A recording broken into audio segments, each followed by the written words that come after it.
சினிமாவுக்குள்ள தன் தலைவனை தேடினாங்க. எம்ஜிஆர் வந்தார். அன்னையிலிருந்து இன்னைக்கு வரைக்கும் தலைவனை சினிமாவுக்குள்ள சினிமா கதாநாயகனா தேட ஆரம்பிச்சாங்க. அந்த சினிமா கதாநாயகனா தேடக்கூடிய வகையில தான் சிவாஜி கணேசன் வர்றாரு. எம்ஜிஆர் மேலே அவர் தனிக்கட்சி ஆரம்பித்து தன்னை தக்க வச்சுக்க முடியல சிவாஜி கணேசனால். அதுக்கப்புறம் இதே எம்ஜிஆரும் சிவாஜி கணேசனுக்கு பின்னாடி அதே பாகத்தில் கமலஹாசனும் ரஜினிகாந்த் வர்றாங்க. ரஜினிகாந்தை எல்லாருக்கும் தெரியும், தலைவா வா, ஆட்சியாள வா, நீ தான் முதலமைச்சர் அப்படின்னு எல்லாம் சொல்லி பார்த்தாங்க. அவர் நாகரிகமாக தப்பிச்சிட்டாரு. ஆனால் கமலஹாசன் காலம் போன கடைசியில் வந்தார். அவரும் கொஞ்சம் குறிப்பிட்ட கால ஓட்டு வங்கி வாங்கிட்டு கப்பு சுப்புன்னு அடங்கி இன்னைக்கு திமுக இருக்கார். இதுக்கிடையில் விஜயகாந்த் வந்தார். விஜயகாந்தோடைய அரசியல் அதுவும் சினிமாவிலிருந்து தலைவனை தேடின ஒரு விஷயந்தான். விஜயகாந்த் கட்சி, அதாவது ஷூட்டிங் போகும்போதே ஒவ்வொரு அவுட்டோர்லேயும் தன்னுடைய கட்சி கட்டுறார். தனக்கு ஓய்வு இருக்கிற நேரத்தில் விடுமுறை நாட்களில் அவுட்டோர் போனால் அந்த பகுதியில் இருக்கக்கூடிய, இப்போ உடுமலை இருக்குன்னா உடுமலை சுற்றி இருக்கக்கூடிய 10, 100, 200 கிராமங்களில் இவருடைய அசிஸ்டண்ட்டுக்கு போய் ஒவ்வொரு பசங்ககிட்ட பேசி வச்சிருவார். அங்கெல்லாம் மன்றங்களை ஓப்பன் பண்ணுறேன்னு சொல்லி மன்றங்களுக்கு அன்றைக்கி 10,000 ரூபா கொடுத்துருவாங்க. இங்கே ஒரு கொடியை நட்டு, இங்கே ஒரு ரூமை பிடி, இங்கே தான் மன்றம், நீ தான் செயலாளர், நீ தான் தலைவர், நீ தான் பொருளாளர் அப்படின்னு இவருடைய சிசிய கோடிகள் சொல்லிட்டு வந்துடுவாங்க.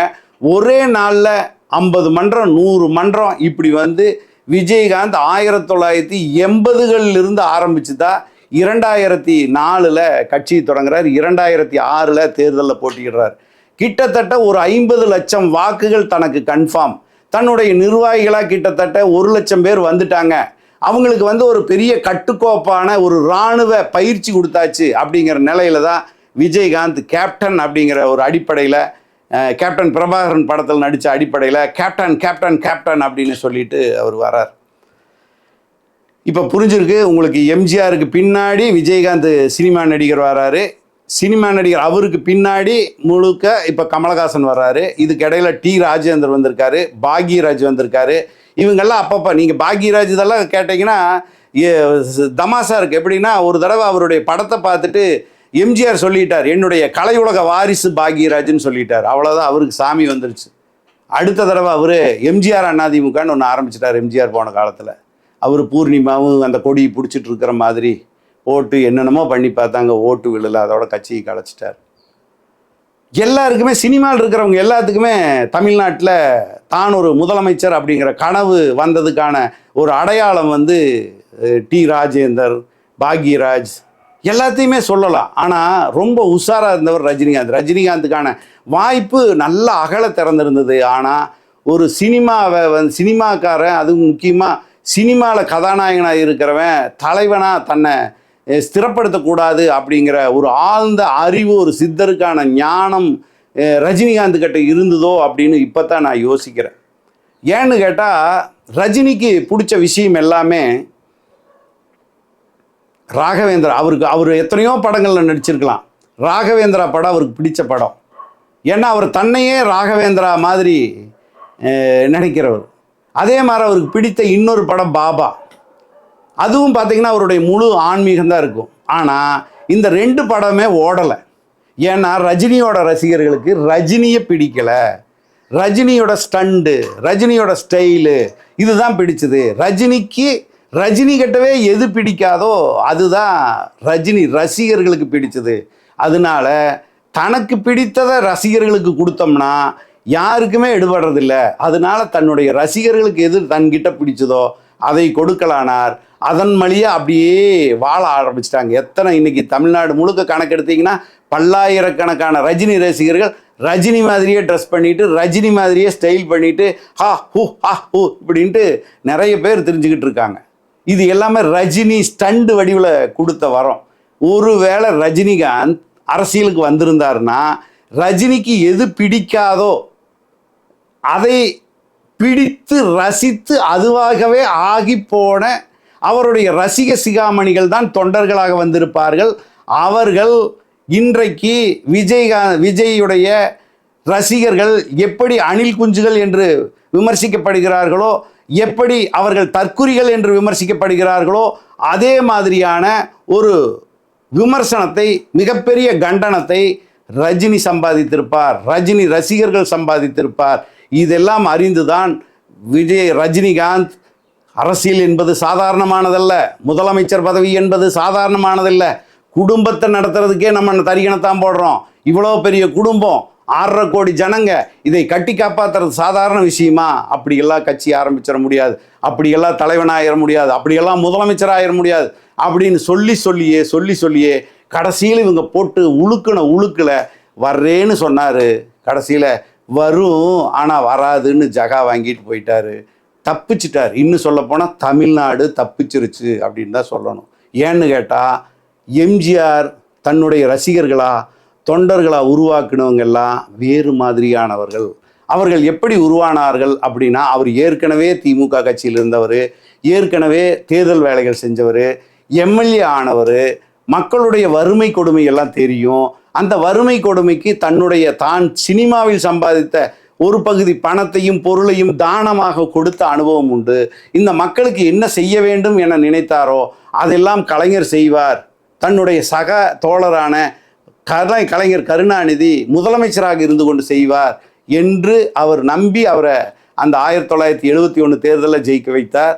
ஆனால் அதற்கு பின்னாடி அவருக்கு அதில் திருப்தி இல்லாதனால இந்த கட்சிக்குள்ளே வந்த குழப்பத்தில் அவர் வெளியேற்றப்படுறார். அவர் வந்து கலைஞர் என்ன செய்கிறது, நம்மளே மக்களுக்கு செய்யலாம் அப்படின்னு வந்தார்.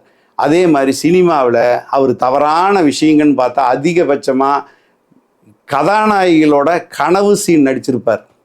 அந்த கனவு சீன் வந்து அன்னைக்கு இருந்த காலகட்டத்தில் அது ஒரு மிகப்பெரிய கவர்ச்சியான ஆடைகள் போட்டு அந்த மங்கையரெல்லாம் வந்து அப்படியே இளைஞர்கள் அவங்க மேலே சொக்கி போகிற அளவுக்கும், இன்னும் சொல்லப்போனால் இளம் பெண்கள் எம்ஜிஆரை சொக்கி போகிற அளவுக்கு அன்னைக்கு ஒரு விஸ்தீர்ணமான ஒரு கனவு சீன் ஒரு படத்தில் கண்டிப்பாக இருந்துகிட்ருக்கு. அது உலகம் சுற்றும் வாலிபனாக இருந்தாலும் சரி, மீனவ நண்பனாக இருந்தாலும் சரி, நாடோடி மன்னனாக இருந்தாலும் சரி. ஆனால் இதையெல்லாம் தாண்டி தத்துவங்கள் நிறைய அவரோட படங்கள் மூலமாக தன்னுடைய தொண்டர்களுக்கும் தன்னுடைய ரசிகர்களுக்கும் போதிச்சார். தூங்காதே தம்பி தூங்காதே, சோம்பேறி என்ற பெயர் வாங்காதே, அப்படியான விஷயங்கள்லாம் நிறைய பட்டுக்கோட்டை கல்யாண சுந்தரம் பாடல்கள்லேருந்து கம்யூனிஸ்ட் தத்துவங்கள்லேருந்து எல்லாமே எடுத்து ஒரு அரசியல் பார்வையோடு தன்னுடைய ரசிகர்களை உருவாக்கினார். அந்த அடிப்படையில் அவருடைய பெருந்திரள் தொண்டர்கள் எல்லாமே பெருந்திரள் ரசிகர்களாக இருந்து வந்தவர்கள் தான்.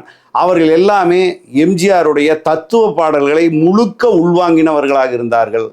பெண்களை தாய்க்குளமே என்று சொல்லக்கூடிய பெண்களை தன்னுடைய தாயாக, தன்னுடைய தங்கையாக, தன்னுடைய சகோதரியாக இப்படி பார்க்கக்கூடிய ஒரு மனநிலையில் அவர் உருவாக்கி வச்சிருந்தார்.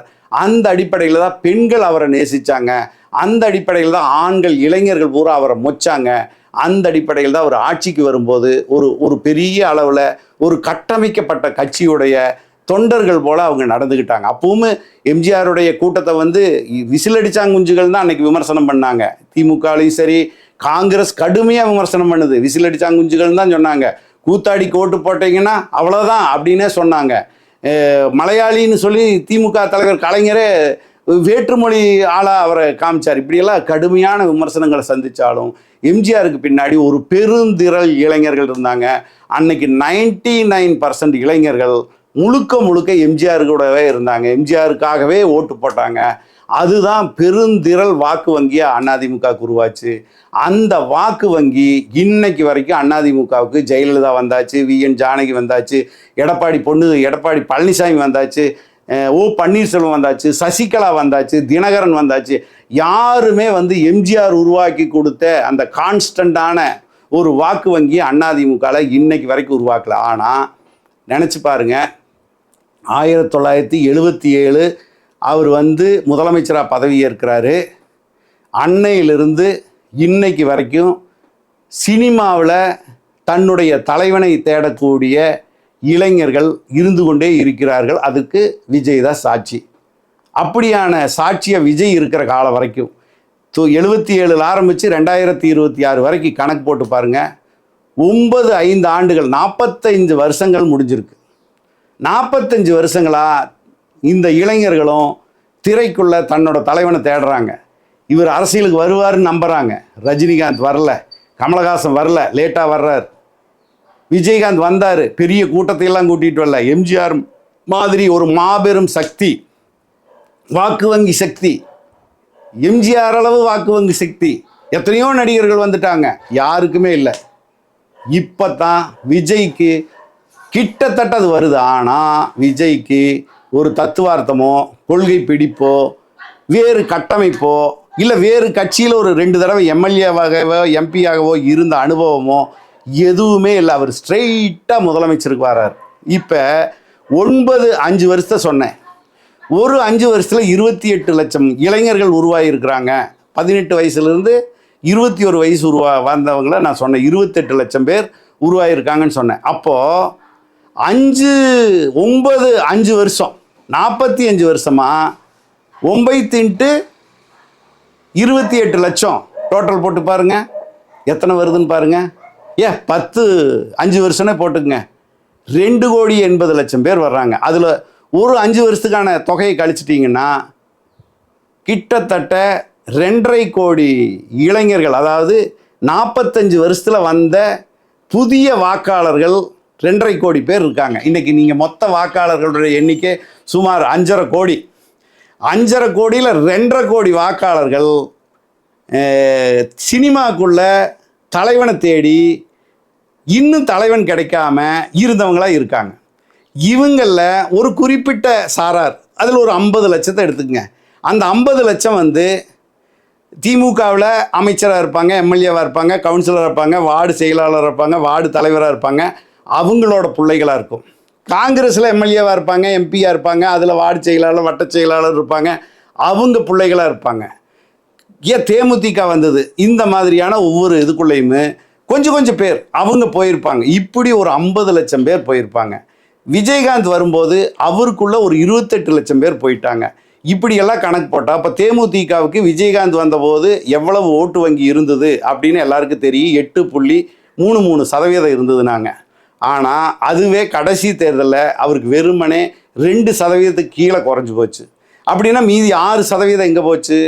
அவர் எப்போ வந்து எதிர்கட்சி தலைவராக ஆனாரோ, முதலமைச்சர் ஆகிறான்னு வர்றாரோ, கட்சி பெருசாகுதோ அப்போல்லாம் அவர்கிட்ட பதவிக்காக வேண்டி வேறொரு அனுகூலத்துக்காக வேண்டி வந்து சேர்ந்தவங்களாக இருப்பாங்க. ஆனால் விஜயகாந்த் வந்து நான் சொன்னேன் இல்லையா, உடுமலைப்பேட்டையில் அங்கங்கே ஊர்களில் கொடி கட்டினார் இல்லையா, அந்த கொடி கட்டும் போது இருந்த பசங்கள் அசலான தேமுதிகவுக்கான வாக்கு வங்கியாக இருந்திருக்காங்க. அந்த 2% தான் அசலான வாக்கு வங்கியாக விஜயகாந்துக்கு இருந்திருக்கு. அதுதான் இப்போ நம்ம போடக்கூடிய கணக்காக இருக்குது. அப்போ இந்த 2 கோடி பேர், அதாவது எந்த கட்சிக்கு சாராமல் இருக்கக்கூடிய 2 கோடி இளைஞர்கள், அவங்க இன்றைக்கெல்லாம் முதியவங்க ஆகிருக்கலாம். இப்போ கடைசியாக இருக்கிற 28 லட்சம், அதுக்கு முன்னாடி இருக்கிற ஒரு 28 லட்சம், 50 லட்சம் பேர் தான் முழுமையான 29 வயசுக்கு மேலான இளைஞர். மீதியெல்லாம் 30 வயசு கடந்த ஒரு நடுத்தர வயதினர்னு சொல்லலாம். இந்த 45 வருஷமாக இருக்கக்கூடிய இந்த 2.5 கோடி பேரில் ஒரு 1.5 கோடி பேர் இந்த பக்கம் இல்லாமல் அந்த பக்கம் இல்லாமல் ஒரு தடவை அதிமுக வந்தால் நல்லா இருக்குன்னு ஓட்டு போடுவாங்க. அது சரியில்லைன்னு அடுத்த தடவை திமுக ஓட்டு போடுவாங்க. திமுகவும் சரியில்லைன்னு திரும்ப அதிமுக போடுவாங்க.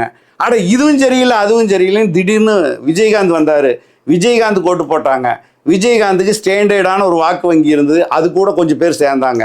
அதுக்கப்புறம் விஜயகாந்தும் இப்படி சரியில்லை, இதுவும் சரியில்லை, விஜயகாந்த் பிரேமலை தான் சரியில்லை, இதுவும் வேண்டாம் அதுவும் வேண்டாம், சீமான் வந்துட்டார் நல்லா தான் பேசுகிறாருன்னு சீமானுக்கு போட்டாங்க. சீமானும் சினிமாவிலிருந்து வந்தவர் தான், சீமானுக்கும் போட்டாங்க. சீமானுக்கு கொள்கை கட்டமைப்பு எல்லாமே பிரமாதமாக இருக்குது. ஆனால் எம்ஜிஆருக்கான ஈர்ப்பு பெரிய அந்த பிரம்மாண்டமான ஒரு வாக்கு வங்கியை சீமானால் ஈர்க்க முடியல. அட்லீஸ்ட் விஜயகாந்த் அளவுக்காவது ஈர்க்க முடியுமானா அதுவும் ஈர்க்க முடியல. கமலஹாசன் இடையில வந்தார், அவருனாலையும் அதிகபட்சம் 1% ஓட்டு தனக்குன்னு ஒரு வாக்கு வங்கி உருவாக்க முடிஞ்சதே ஒழிய அவருக்கு அதை தாண்டி ஒரு 4% வாக்கு வங்கியை அவருக்கு சினிமா ரசிகர்கள் மூலம், அதாவது நான் சொன்னேன் ஃப்ளோட்டிங் வாக்கு வங்கி, இவங்களும் சரியில்லை அவங்களும் சரியில்லைன்னு கமலஹாசனுக்கு போடுன்னு போட்டாங்க. இப்படியான ஊசலாட்ட வாக்கு மட்டுமே தமிழகத்தில் இப்போது கிட்டத்தட்ட 1.5 கோடி பேர் இருக்கிறார்கள். இவர்கள் பணம் கொடுத்தா அதுக்கு கொஞ்சம் ஓட்டு போடுவாங்க, சில பொருள் கொடுத்தா ஓட்டு போடுவாங்க, இதுவும் சரியில்லை அதுவும் சரியில்லைன்னு ஓட்டு போடுவாங்க, இந்த கட்சி ஜெயிக்குமா அந்த கட்சி ஜெயிக்குமான்னு ஓட்டு போடுவாங்க. இப்படி ஒவ்வொரு விதமான மனநிலையிலிருந்து யாருக்கு வேணும்னா ஓட்டு போடக்கூடிய எந்த கட்சியின் வாக்கு வங்கியிலும் சேராத ஒரு 1.5 கோடி 2 கோடி பேர் இப்போ இருக்காங்க. அதில் இருக்கிறவங்க தான் இப்போ விஜய்க்கு ஒரு பகுதி ஓட்டு வங்கி அவருக்குன்னு சேர்ந்தா கூட அவருக்கு இப்போ வாக்கு வங்கிங்கிறது எவ்வளவு அப்படின்னா நாளைக்கு வரக்கூடிய வாக்கு கணக்கை வச்சு ஒட்டுமொத்தமாக நம்ம சொல்லிட முடியாது. இதுக்காகவே பிரச்சாரம் பண்ணுறாங்க இல்லையா? ஒரு 50 லட்சம் பேர் வந்திருக்கிறாங்கன்னா அதில் இருக்கக்கூடிய ஒரு 10 லட்சம் பேர் விஜய்க்காகவே இருந்திருப்பாங்க. அதுதான் அதோட அசலான வாக்கு வங்கி. அந்த அந்த 10 லட்சம் பேர் மாறாமல் வாக்களிச்சுட்டு வந்தாங்கன்னா அது விஜய்க்கான வாக்கு வங்கியாக இருக்குது. அப்படின்னா இந்த 2.5 கோடி பேர் போனால் மீதி 2.5 கோடி பேர் தான் மற்ற கட்சிக்கான வாக்கு வங்கியாக இருக்க முடியும். அப்போ எத்தனை கட்சி இருக்குது? கிட்டத்தட்ட 10-15 கட்சி இருக்குது. எத்தனை பேர் பிரிச்சுக்குவாங்க? எப்படி எடப்பாடி பழனிசாமிக்கு 34% வாக்கு வங்கி இருக்க முடியும்? எப்படி திமுகவுக்கு 45% வாக்கு வங்கி இருக்க முடியும்? எப்படி காங்கிரஸுக்கு 10% வாக்கு வங்கி இருக்க முடியும்? எப்படி தேமுதிகக்கு 8% வாக்கு வங்கி இருக்க முடியும்? இல்லவே இல்லை. வாக்கு வங்கி என்பது திமுகவுக்கு தான் ஓட்டு போடுவான். திமுகவை தவிர யாருக்குமே ஓட்டு போட மாட்டான். கம்யூனிஸ்ட் கட்சி வாக்கு வங்கினா கம்யூனிஸ்ட்டுக்கு மட்டும்தான் ஓட்டு போடுவான். மார்க்சிஸ்டோட வாக்கு வங்கினா மார்க்சிஸ்ட் கட்சிக்கு மட்டும்தான் ஓட்டு போடுவாங்க. தேமுதிக முரசு சின்னம்னா முரசு சின்னத்துக்கு மட்டும்தான் வாக்கு போடுவாங்க. இப்படியான வாக்கு வங்கி இப்போது ஒவ்வொரு கட்சிக்கும் எவ்வளோ இருக்குது அப்படின்னு ஒரு சின்ன புள்ளி விவரம் உங்களுக்கு இவ்வளவு தூரம் விளக்கிட்டு நான் சொல்கிறேன். அப்போ ஏற்கனவே சொன்னதில் 2.5 கோடி பேர் ஒரு கட்சி சார்ந்த வாக்கு வங்கியாக இல்லாமல் இருக்காங்கன்னு சொல்லிட்டேன். அந்த அடிப்படையில் பார்த்தீங்கன்னா கிட்டத்தட்ட 45% இப்போ இருக்கக்கூடிய வாக்காளர் மொத்த எண்ணிக்கையில், இன்னும் சொல்லப்போனால் ஓட்டு பதிவான வாக்கு எண்ணிக்கையில் சரி பாதிக்கு கிட்டத்தட்ட கட்சி வாக்கு வங்கி அல்லாத ஒரு நியூட்ரல் ஓட்டுகளாக இருக்கிறாங்கன்னு நம்ம சொல்லிட்டோம். அந்த அடிப்படையில் பார்த்தீங்கன்னா இப்போ மொத்தமே இருக்கிறது ஒரு 55% வாக்கு வங்கி மட்டும்தான் கட்சி வாக்கு வங்கிகளாக இருக்க முடியும் அப்படிங்கிறது என்னுடைய கணிப்பு. அந்த அடிப்படையில் பார்த்தீங்கன்னா சீமானுக்கு இன்னைக்கு இருக்கக்கூடிய வாக்கு வங்கி 8% ஓட்டு போடுறவங்களா இருக்கலாம். ஆனால் அவருக்குன்னு ஓட்டு போடுறவங்கள நீங்கள் இந்த தடவை கண்டுபிடிச்சிடலாம். 4% அல்லது 5% இருக்கிறதுக்கான வாய்ப்பு இருக்குது. அதுக்கடுத்து காங்கிரஸுக்கு பார்த்தீங்கன்னா 15%, 20% பெரிய நாட்டையே ஆண்ட கட்சி எல்லாம் சொல்லலாம். ஆனால் இன்னைக்கு அது தனித்து போட்டியிட்டுதுன்னா அந்த கட்சிக்கார மட்டும் ஓட்டு போட்டானா விழுகிற ஓட்டு அதிகபட்சம் போனால் 2% அல்லது 2.5% தாண்டுனா பெரிய ஆச்சரியம். தேமுதிக நான் முன்னாடியே சொல்லிட்டேன், கடைசியாக தேர்தலில் அது 1.25-2% தான் எட்டுச்சு. அதுக்கு அசலான வாக்கு சதவீதம் வாக்கு வங்கிங்கிறது 2% மட்டும்தான். அதே போல் 2 கம்யூனிஸ்டுகளுக்கு தனிப்பட்ட முறையில் அவங்க கட்சியில் நின்னா 234 தொகுதியில் அவங்க நிற்கவே முடியாது. அதிகபட்சம் அவங்க ஒரு 16 தொகுதியில் கொஞ்சம் செல்வாக்காக இருப்பாங்க, இவங்க கொஞ்சம் 16 தொகுதியில் செல்வாக்காக இருப்பாங்க. நின்னாங்கன்னா ஆளுக்கு 1%, 1.5% ஓட்டு வாங்குறதே சிரமம். தனியாக 1%, 1.25% தான் ஓட்டு வங்கி வாக்கு வங்கிங்கிறது அவங்களுக்கு இருக்க முடியும். விடுதலை சிறுத்தைகளுக்கு அவங்களுக்கான மாவட்டங்கள் அவங்க தொடர்ந்து செயல்பாட்டாளர்களாக இருக்கிறது. இன்னொன்று அது ஒரு மிக பிரமாண்டமான தலித் அமைப்பாக இருக்கிறது. ஜாதி ரீதியாக அது தீண்டாமை வன்கொடுமையில் ஒடுக்கப்பட்ட சமூகத்தில் இருக்கிறதுனால அதுக்கு எப்படி பார்த்தாலும் ஒரு 2.5%, 3% வாக்கு வங்கி நிரந்தரமாக இருந்துகிட்ருக்கு. அதேக்கு நேர் எதிராக இருக்கக்கூடிய பாட்டாளி மக்கள் கட்சி, வன்னியர்களுக்கான கட்சின்னு சொல்லக்கூடிய அப்பா மகன் சண்டை இப்போ வந்திருக்கிறதெல்லாம் ஒரு பக்கம் விட்டுட்டாலும் பாமகவுக்குன்னு வாக்கு வங்கி நீங்கள் பார்த்தீங்கன்னா வட மாவட்டங்களும் சரி, தருமபுரி, கிருஷ்ணகிரி இந்த பகுதி மாவட்டங்கள் எல்லாம் நீங்கள் எடுத்தீங்கன்னா குறைஞ்சபட்சம் 4% கான்ஸ்டண்ட்டாக பாமகவுக்கு இருக்குது. அதே மாதிரி பாஜக சமீப காலத்தில் மோடி வருகைக்கு பின்னாடி அது வளர்ந்து வந்துட்டுருக்கு. முந்தியெல்லாம் 1/2%, 80களில் நீங்கள் பார்த்தீங்கன்னா 1/4% கூட இல்லாத ஒரு கட்சி இன்னைக்கு அண்ணாமலை வருகைக்கு பின்னாடி அதுவும் காங்கிரஸுக்கு இணையாக 2% கொண்டுட்டு வந்து சேர்த்துருக்கு. இப்படியெல்லாம் டோட்டலாக நீங்கள் கணக்கு போட்டு பார்த்தா அதிகபட்ச வாக்கு வங்கி பார்த்தா ஒரு 28-26% மட்டும்தான் இந்த கட்சிகளுக்கான வாக்கு வங்கி. உதிரி கட்சிகளுக்கு இன்னொரு 2% சேர்த்திக்கலாம். மீதி இருக்கக்கூடிய இது 25% இதுக்கு போயிருதுன்னா மீதி இருக்கிற 30% தான் அதிமுகவும் திமுகவும் பகிர்ந்துக்கணும்.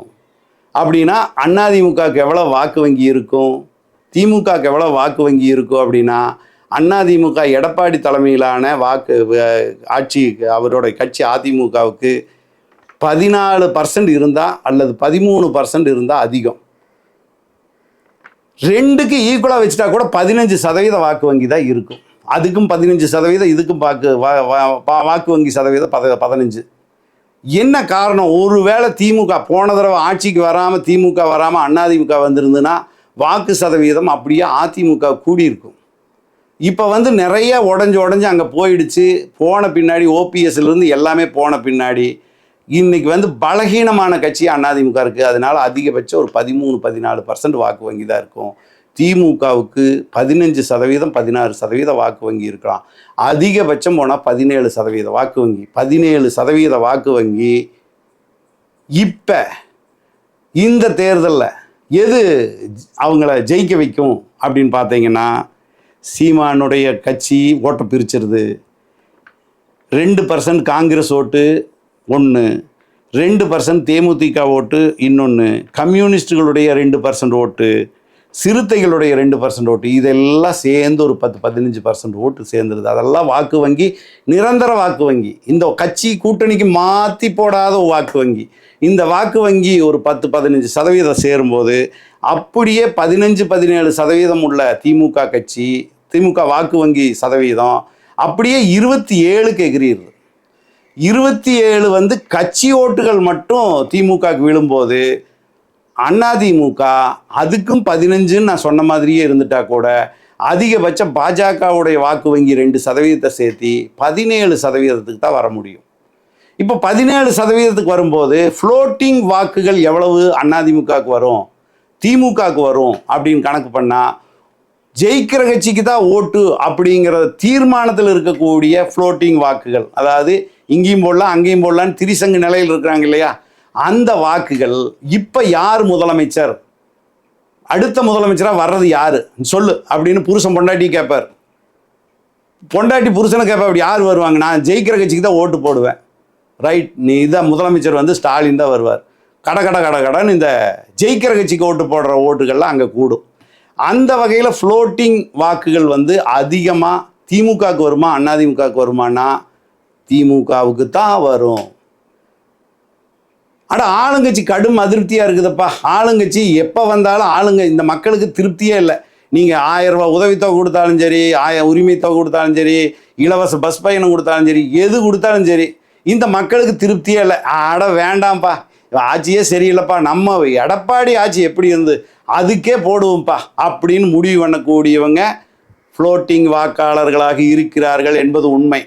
ஆனால் அவர்கள் இப்போது எடப்பாடி சரியில்லை, ஸ்டாலின் சரியில்லைப்பா, நம்ம வந்து மாற்றி விஜய்க்கு போடலாம்ப்பா அப்படின்னு போகிற அளவுக்கு ஆயிட்டாங்க. அவங்க தான் அந்த ஃப்ளோட்டிங் வாக்குகள் நிறைய விஜய்க்கு போகுது. அப்படின்னா 27% இருந்த திமுக கூட்டணிக்கு ஃப்ளோட்டிங் வாக்குகள் ஒரு 3-4% கொடுக்கும்போது 30-32% அது கொடியாந்துருது. அதே ஃப்ளோட்டிங் வாக்குகள் ஒரு 3-4% கூடி அங்கே போய் விஜய்க்கு விழும்போது அது ஒரு 10 லட்சம் வாக்குகள் கூடுது. அதோட ஏற்கனவே இளைஞர்கள் வாக்கு சதவீதமாக இருக்கக்கூடியவங்க விஜய்க்கு ஒரு 3% போகும்போது அந்த 3 அல்லது 4% அல்லது 5% அப்படியே எடப்பாடி பழனிசாமியான அதிமுகவுக்கு போக வேண்டிய ஓட்டுகள், ஆட்சி மீதான அதிருப்தியில் இந்த ஃப்ளோட்டிங் வாக்குகள் முழுக்க வந்து அப்படியே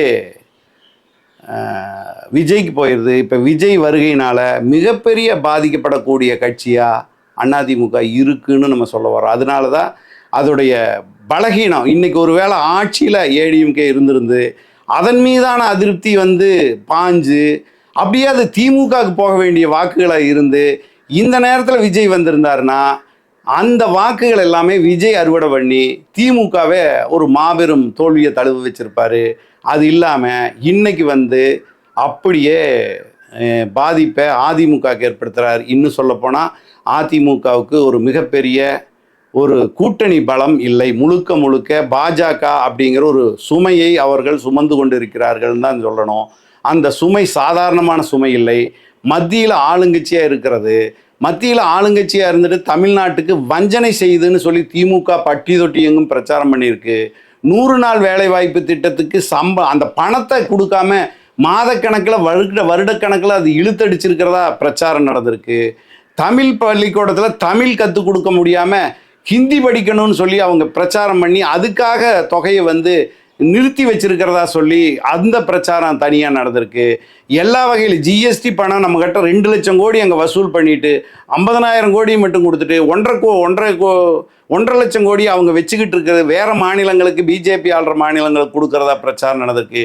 இந்த பிரச்சாரம் எல்லாம் பலமாக தமிழ்நாட்டில் இருக்கும்போது இன்னைக்கு அதை தூக்கிட்டு பிஜேபிங்கிற ஒரு கட்சியை தூக்கிட்டு எடப்பாடி பழனிசாமி சுமக்கிறது இன்னும் மிகப்பெரிய பலகீனத்தை அது கொடுக்குது. இந்த நேரத்தில் ஆளுங்கட்சியாக இருக்கிற பலம், அதிகார பலம்ங்கிறது ஒரு முக்கியமான அம்சமாக திமுகவுக்கு இருக்குது. இன்னொன்று பணபலம். திமுக அதிமுக ரெண்டுமே இந்த 5 ஆண்டு காலமாக தேர்தலை சந்திச்சிருக்கு. உள்ளாட்சி தேர்தல், பார்லிமெண்ட் தேர்தலெலாம் சந்திச்சிருக்கு. அந்த பார்லிமெண்ட் தேர்தல் எல்லாமே திமுக அதிகார பலத்தோட எதிர்கொண்டிருக்கு, பணபலத்தோடு எதிர்கொண்டிருக்கு. ஆனால் ஆட்சியில் இல்லாத அதிமுகவை அதே தேர்தல்களை எதிர்கொண்டிருக்கு. அதனால் அவங்களுடைய கட்சி கஜானா அவங்ககிட்ட பாதி காலியாக இருக்கும்.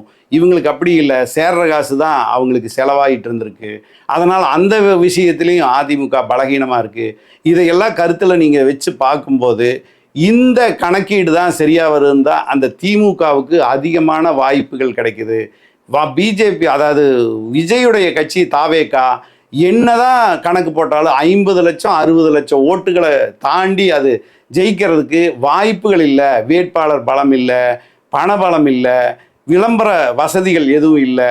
விஜய் விஜய் விஜய் மட்டுமே, அவருடைய உருவம் மட்டுமே, அவருடைய சினிமா செல்வாக்கு மட்டுமே, இளைஞர்கள்கிட்ட அவர் கோல வச்சிருக்கிற ஒரு விஷயம் மட்டுமே அவருக்கு இவ்வளவு லட்சம் வாக்குகளை வாங்கி கொடுக்குதே ஒழிய அது ஒரு சாதாரண வாக்குகள் இல்லை. 40-50 லட்சம் வாக்குகள் சாதாரணமாக எல்லா கட்சிகளும் ஈட்டிட முடியாது. அதுக்கு பின்னாடி எவ்வளவோ உழைக்கணும். நிறைய பேர் அவர் 1 கோடி வாக்குகள் வாங்குவார், 1.5 கோடி வாக்குகள் வாங்குறாங்கன்னு சொல்கிறாங்க. ஆனால் அரித்மெட்டிக் கணக்கு, நான் போட்ட கணக்கு தான் சரியான கணக்குன்னு என்னுடைய அனுபவத்தின் மூலமாக நான் சொல்கிறேன். ஒருவேளை 1 கோடி ஓட்டு 1.5 கோடி ஓட்டு வர்றதா இருந்துன்னா அது ஒரு மிகப்பெரிய ஸ்தாபனமாக இருந்திருக்கணும். அந்த ஸ்தாபனத்துக்கான ஒரு கட்டமைப்பு ஒன்றும் விஜய் உருவாக்கலை. விஜய் அதை உருவாக்கிட்டு வந்திருந்தார்னா இன்றைக்கும் அவர் தான் முதலமைச்சர், அவர் தான் ஜாம்பவான். எது எப்படி இருந்தாலும் எக்ஸிட் போல் சரியான துல்லியமான கணக்கை கொடுக்க போவதில்லை. மே 4ஆம் தேதி கிடைக்கக்கூடிய கணக்கு தான். இதை எல்லாமே சரி பண்ணணும்னு நம்புகிறேன். இன்னொரு காணொளியில் சந்திப்போம். நன்றி, வணக்கம்.